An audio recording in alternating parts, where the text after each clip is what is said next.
Proposals are debated in different communities for the right to drill. Supporters and opponents of drilling crowd the council chambers to speak. Andy Sheehan has more on the future of the Marcellus shale industry in Pennsylvania and how a proposed tax on extracting that gas could affect the industry. Light the burner tip on your stove or ignite your furnace. It costs a whole lot less these days for one reason. The development of the shale, both Marcellus and more recently Utica shales, has brought a lot of natural gas supplies into the market. From their highs 6 years ago, natural gas prices have dropped steadily in western Pennsylvania, 5 to 10% this year. It's all due to the ready supply of natural gas being produced right here in our own backyard. Look at back in 2008, there was a period of time for people's customers that their average bill was around $150 a month over the course. That's an average for the course of the year. You look at today's prices, is about half of that. That's the good news. The bad news is that falling prices have become a thorn in the side of the burgeoning shale gas industry, and production has scaled back as the number of active rigs has dropped from 140 3 years ago to just 75 today. The shale gas industry says it's created 250,000 jobs in Pennsylvania, but now that job growth is threatened as investment in the shale gas development is slowing. We're going to see some tightening in shale in the capital markets to be able to fund additional development. I didn't say it would go away. I did say it would tighten. In western Pennsylvania, we have a glut of shale gas. Some 1,500 wells are tapped, but the gas just sits there. The problem is the region lacks the pipelines and other infrastructure to bring that gas to Philadelphia and markets throughout the Northeast, even as consumers in this market benefit from that oversupply. Governor Tom Wolf has pledged to enact new taxes on shale gas development, but the industry says this is an especially bad time for that. I think it's a really inopportune time, no doubt about that, especially when the infrastructure is still very much being built to gather the gas and move that gas to market. 2015 will be a challenging year for the shale gas industry, but the silver lining for consumers is it'll be cheaper to heat your home this winter. On the North Shore, Andy Sheehan, KDKA-TV News. This morning on the KDPG Sunday edition, we will hear from some different perspectives on the role that Marcellus shale is likely to play in the national energy policy and also the local economy. Later in the broadcast, you'll hear from Dr. Amy Curtright, Associate Research Department Director in Engineering and Applied Sciences at the RAND Corporation's Pittsburgh campus. You'll also hear from Dr. John Stolz from Duquesne University's Center for Environmental Research and Education. But right now, we welcome David Spiegelmeyer. I don't know if you're a doctor or not, but David Spiegelmeyer to the KDPG. That's my wife. Yeah, okay. To the KDPG Sunday edition. He is president of the Pittsburgh-based Marcellus Shale Coalition, this area's largest shale development trade association. David Shribman, the executive editor at the Pittsburgh Post-Gazette, is away this week. John Allison, the associate editor, joins us for this morning's discussion.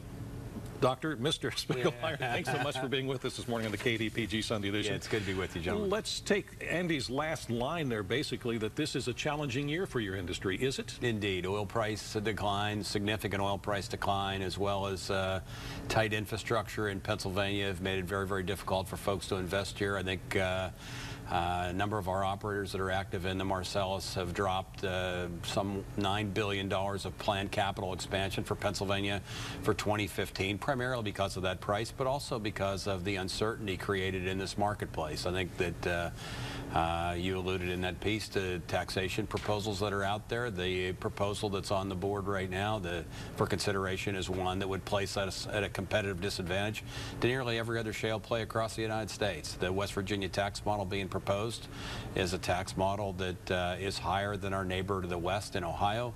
It's higher than many other shale plays, the Haynesville, the Fayetteville.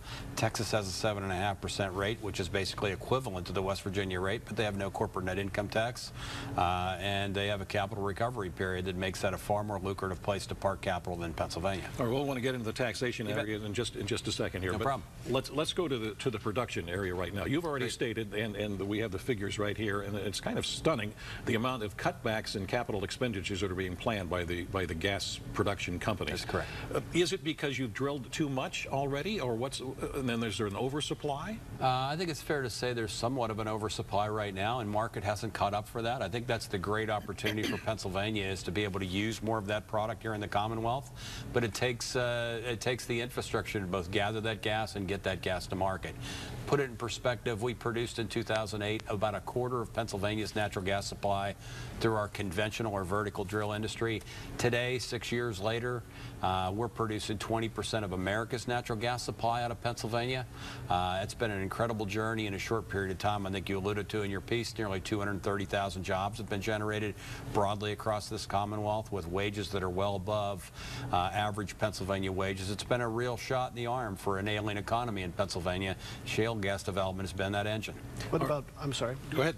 Export beyond America, liquefied natural gas, is that a growth opportunity? I would tell you it's one market. I would tell you that power generation has been a real bright spot for this industry, and you see power generation moving more towards natural gas. But most consumers watching your show today think, well, I heat my home, I dry my clothes, I cook my food with natural gas. What folks don't really realize is that nearly every consumer product they touch today is manufactured through the use of natural gas. All steel, glass, plastics, chemicals, fertilizers, powdered metals, the life-sustaining pharmaceutical medications that each of us use in our daily lives are manufactured through the use of natural gas.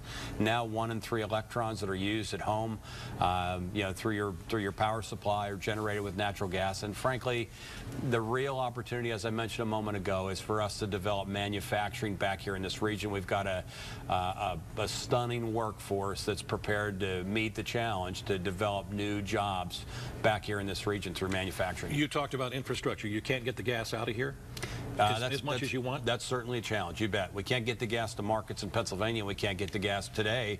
Philadelphia, for instance, is completely... Whose responsibility is it to build that infrastructure? We have major pipeline companies that take contracts with end users to build that infrastructure, and that's underway now, but we're probably in the midst of a 5 to 8 year build out to get that infrastructure where it needs to be to deliver more of that natural gas to markets. If it's 5 to 8 years out on building the pipelines, I read somewhere, and you can tell me that what I read was wrong, but a lot of these wells that have been drilled already, they're only going to last for a couple of years before you don't use them anymore. No, I don't think that's correct. I think the average life of a Marcellus well is probably in the neighborhood of 35 to 40 years. All right. So I hope you didn't read that in the Post-Gazette, Stacy. Yeah, that's a big difference. And these wells are very, very high production wells. Frankly, they're higher than most of our operators thought they would be early on. So we've had great success in the Marcellus. But you've had wells that have now stopped working. Is it because of the oversupply? No, we have wells that are shut in because of lack of pipeline infrastructure, but I don't know of any wells that have actually been depleted in the 6 short years. So that's the reason, the lack of being able to get the product out. That's absolutely right, Stacy. Okay, then we're kind of rushing along here because that's all right. Not a problem. you have someplace you have to be. No, that's all right. No problem. The next area that you alluded to, or Andy alluded to, and that's taxation. You bet. You've already stated that if the governor's proposals go through, you feel that the natural gas industry in Pennsylvania, especially Western Pennsylvania, will be hurt, that you will not be as competitive as you were. The governor will tell you his proposal is better than the one that's going in Ohio, that the governor there is proposing. I would tell you that the proposals in Ohio are legislative, and they had a 2.5% rate on the board last year that got discounted from the legislature. So I think you would find that Ohio is probably a more lucrative place to park capital, and I think it's a far less likely opportunity that they pass severance tax in Pennsylvania, because Pennsylvania is sitting on a $2.3 billion debt and have basically built a severance tax into fixing every ailment of the Commonwealth. But what about the impact fee? The industry is already paying that now.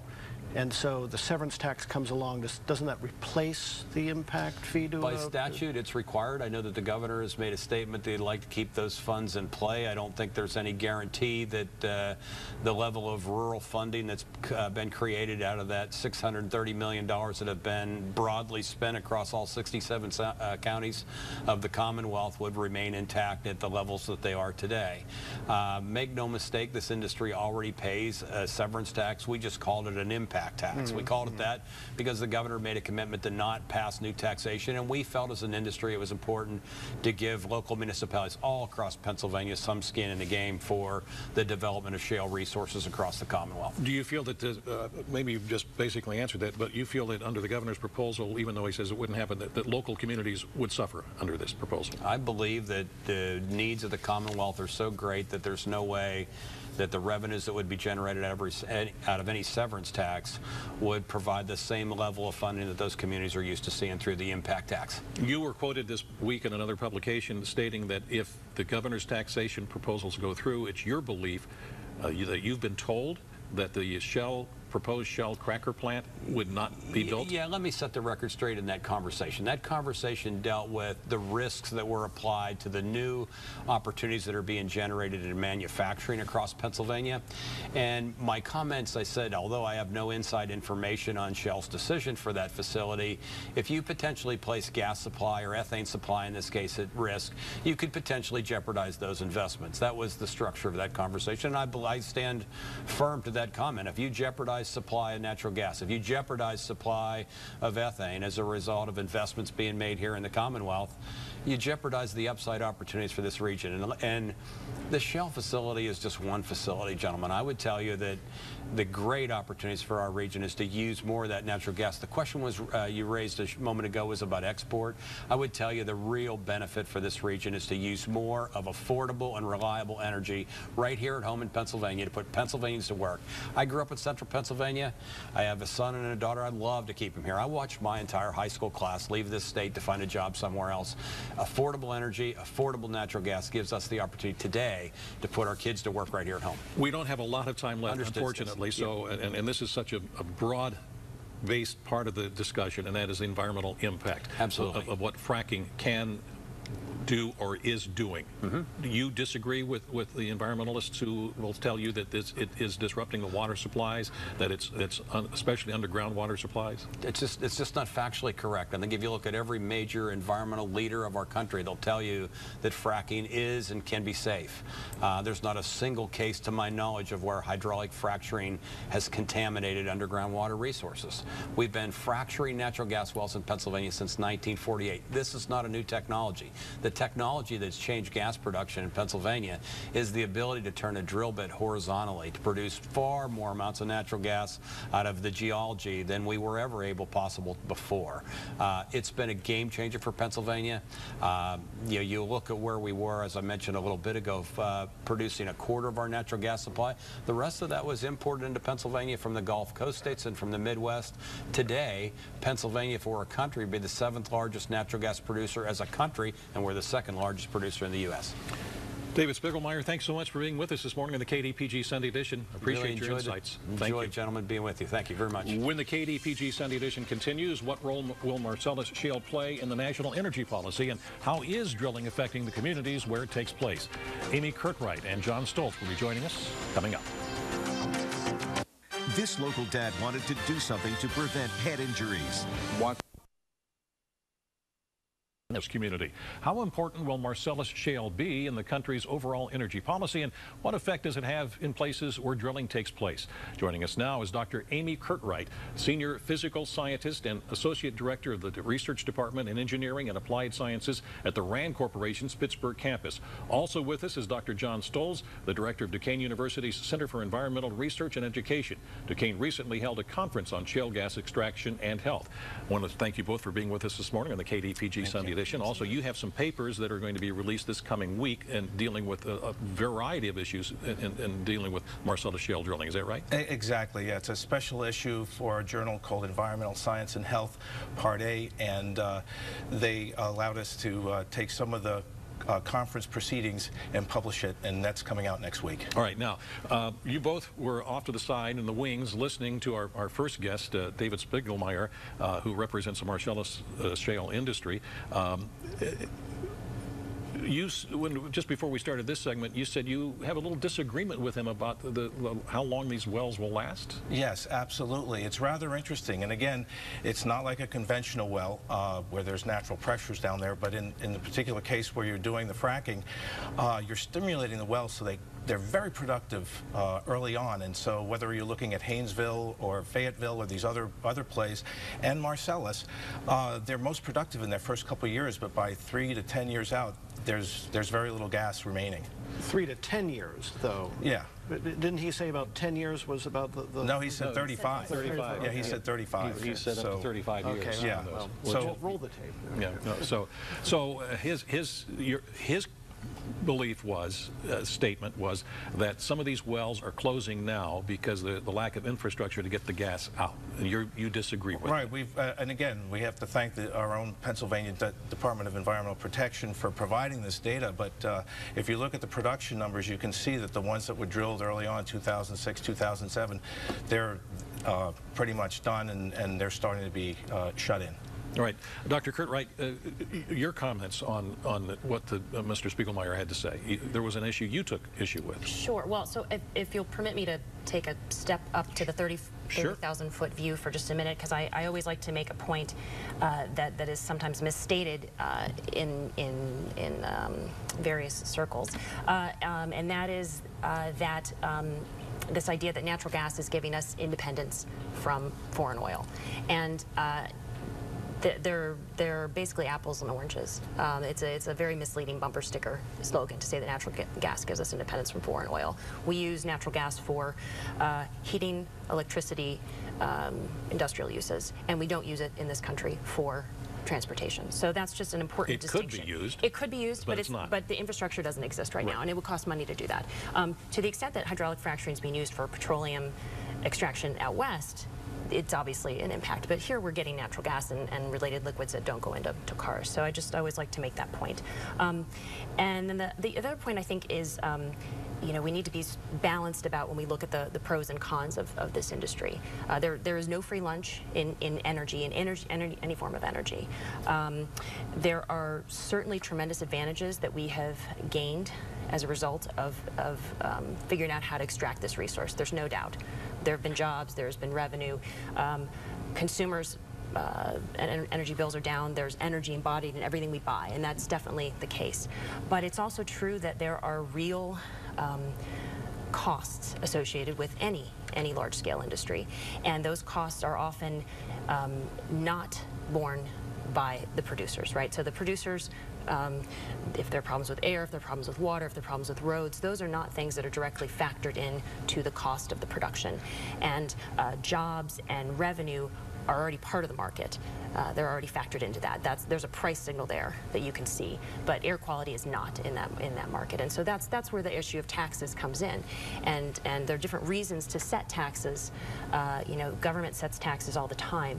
Well, if I can just interrupt you just for a second here, because if the governor would like to have the tax increased because he'd like to have $1 billion of it or so, maybe wrong on the exact number, go to education and not toward the things you're talking about. Right. So that is not a case where you're setting, well, so that's sort of the first reason governments set taxes. They decide that if an industry is coming to their jurisdiction, they are giving them the privilege of making money in their jurisdiction. You know, governments do this all the time. They reserve the right to get some profit out of that, so that the revenue that's being taken by these companies, some of that goes back to benefit the communities that are supporting this industry, right? The roads and the people that are here are the ones that are making this industry happen. So a very basic thing you can do is just generate revenue. I mean, usually it's tied to things like roads and infrastructure and things like that. But you're right, education is not directly related. But here's a fundamental question: is fracking safe? I mean, a lot of people think they have almost a folk wisdom against it. It's bad to go down and drill and mess up and New York has banned it, and Yoko Ono's against it, and France is against it. Well, I'm glad you asked that, because again, it's by definition, and the previous speaker was very clear in his definition. And again, not to say that I disagree, but the fact of the matter is, it's more than just fracking. You have to drill the well. There's the pad preparation, etc.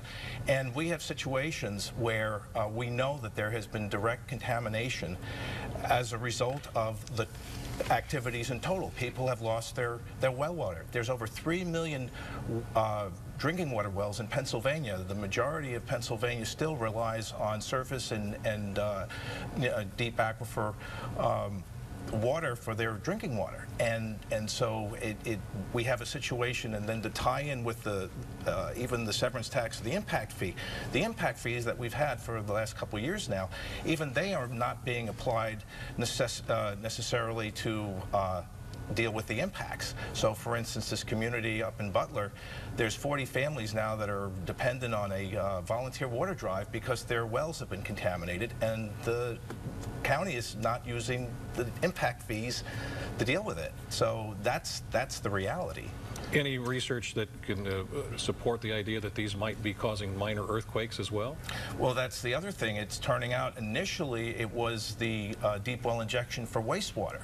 I think part of the issue is it's not necessarily can it be done safely, but at this point, it's the volume and the intensity. So, for instance, in this community, why did their water change? Well, within 2.5 years' time, they put in 65 wells within 2.5 miles of this community.